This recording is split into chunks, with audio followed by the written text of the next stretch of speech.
So I've got quite a bit of ground that I need to cover, so I'm anticipating this is going to be more than one video. Sorry about that.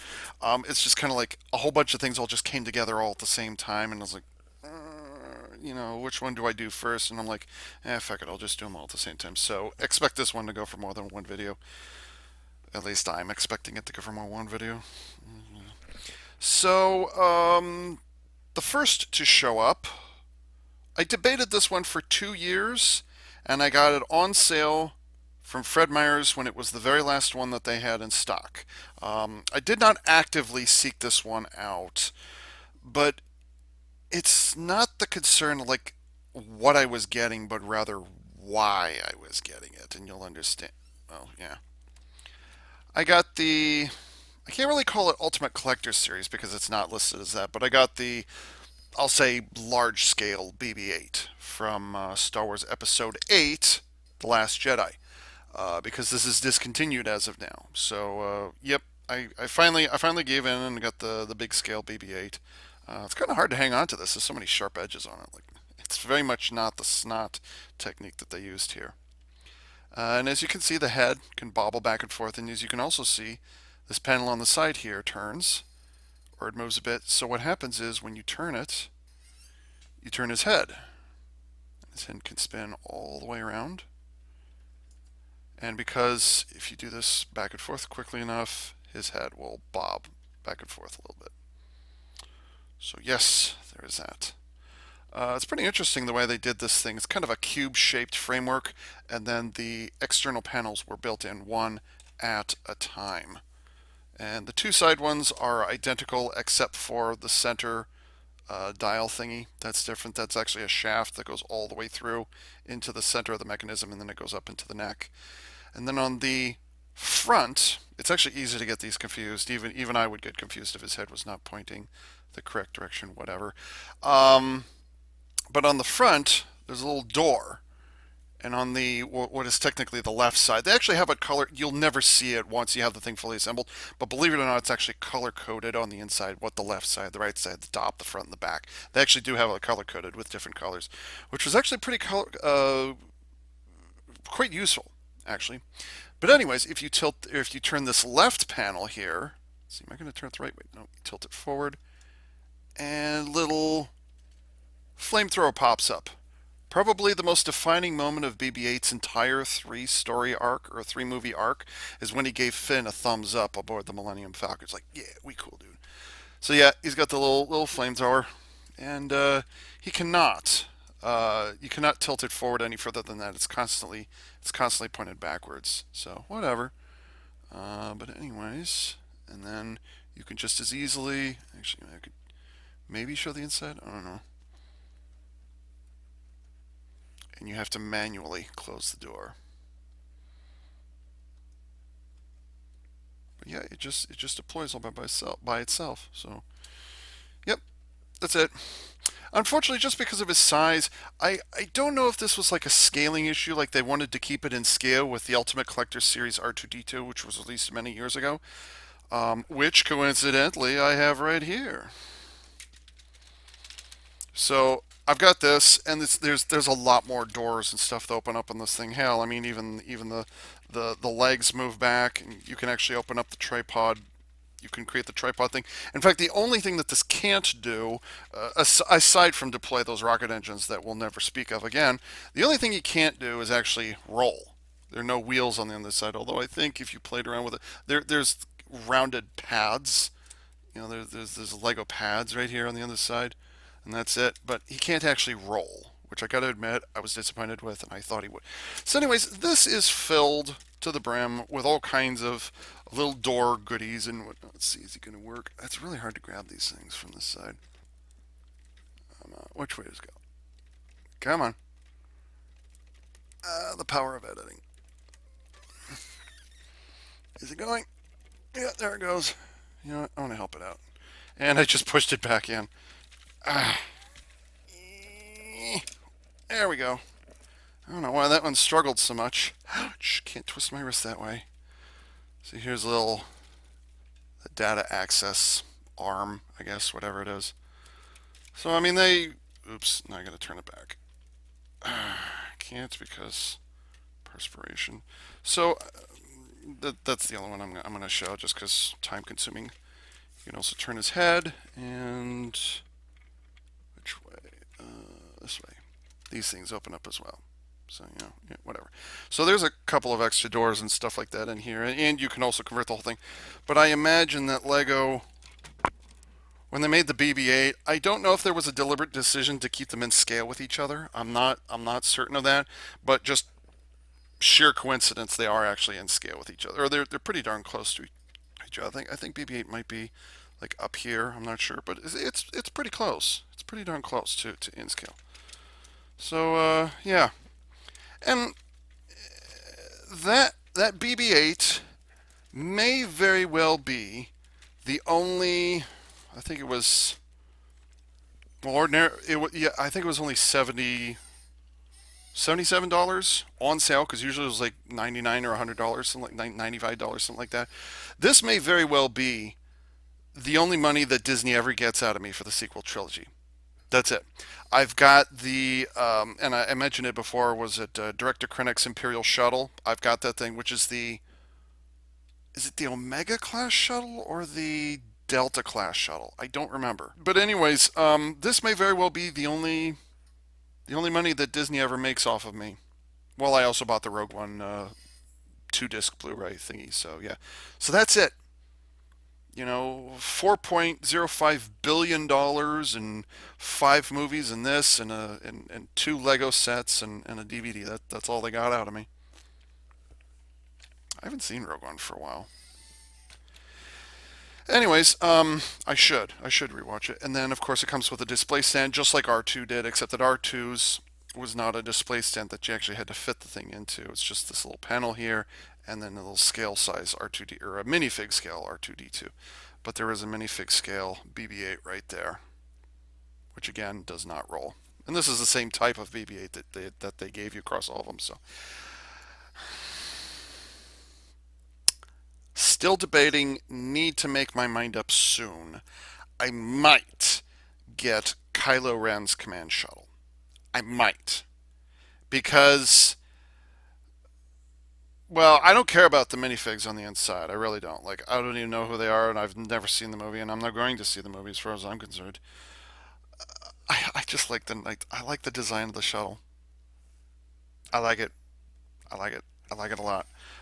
And kind of the crucial thing, and I in 2015 when The Force Awakens came out, they had one of those as well, but obviously it was based on a not final design, which is going to happen with toy designers.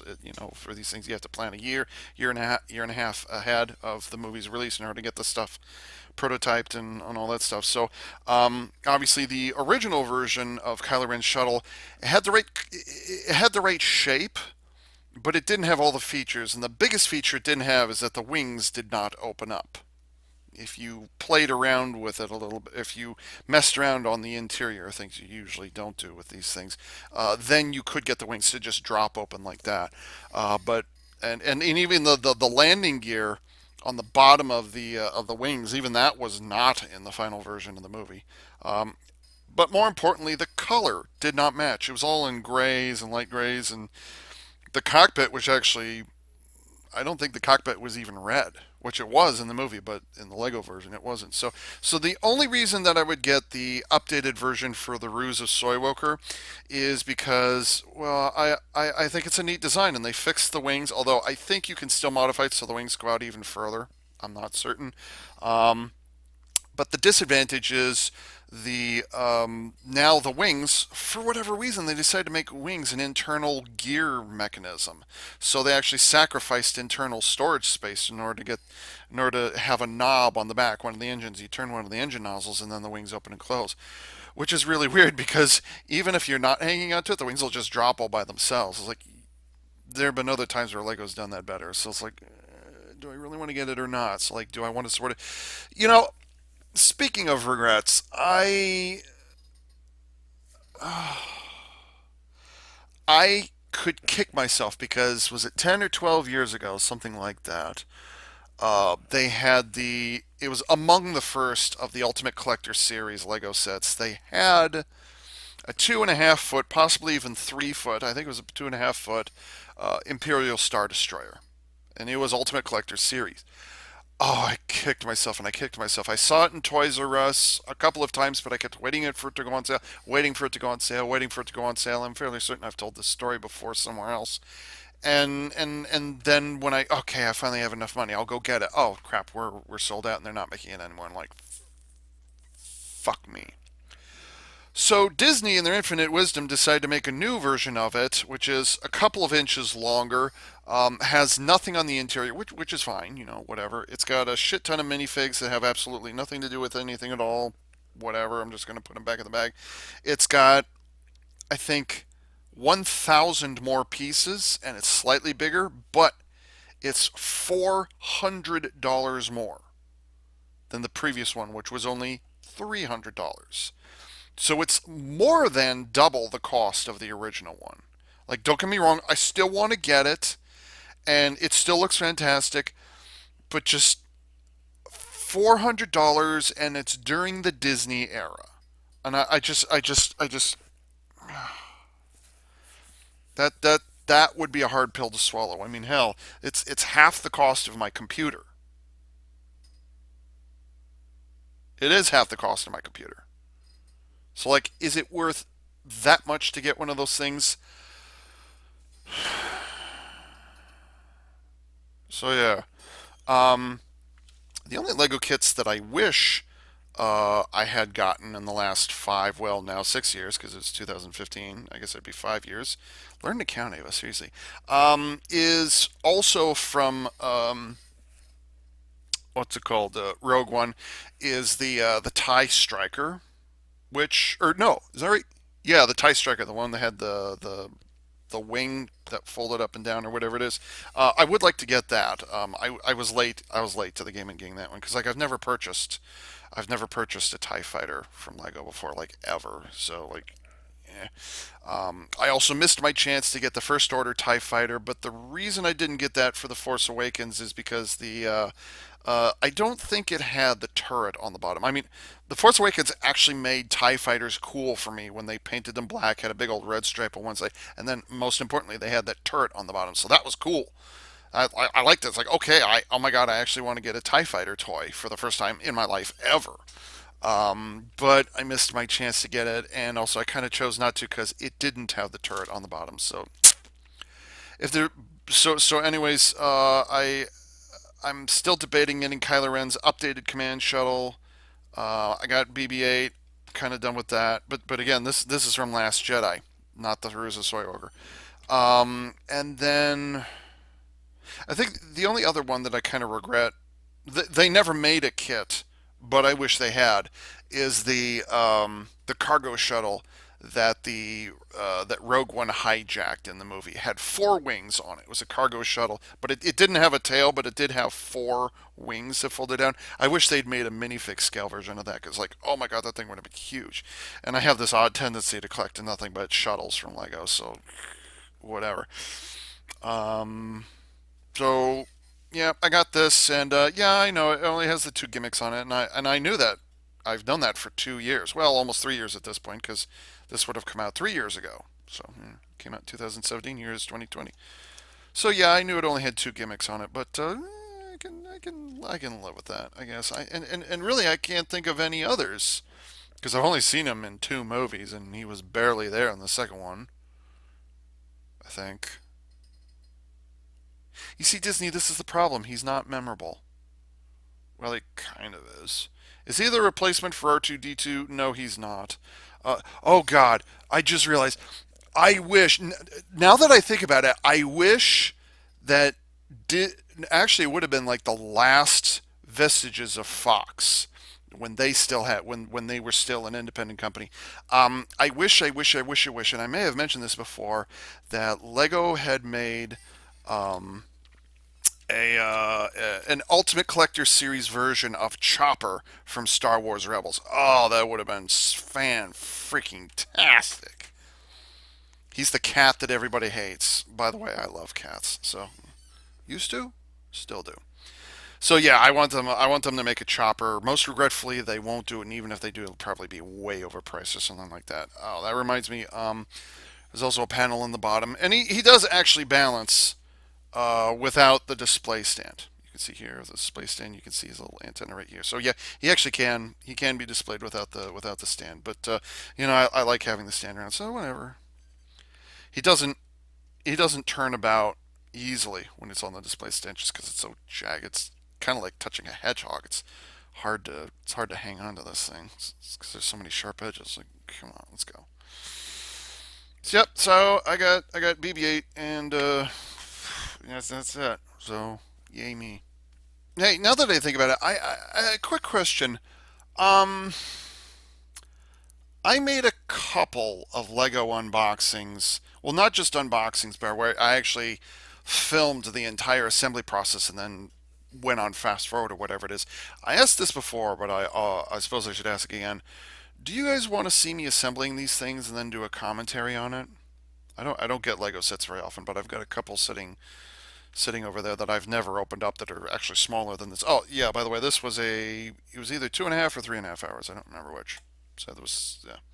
So I was listening to, I think it was the radio for the most part. Yeah, I think it was the radio pretty much the whole time.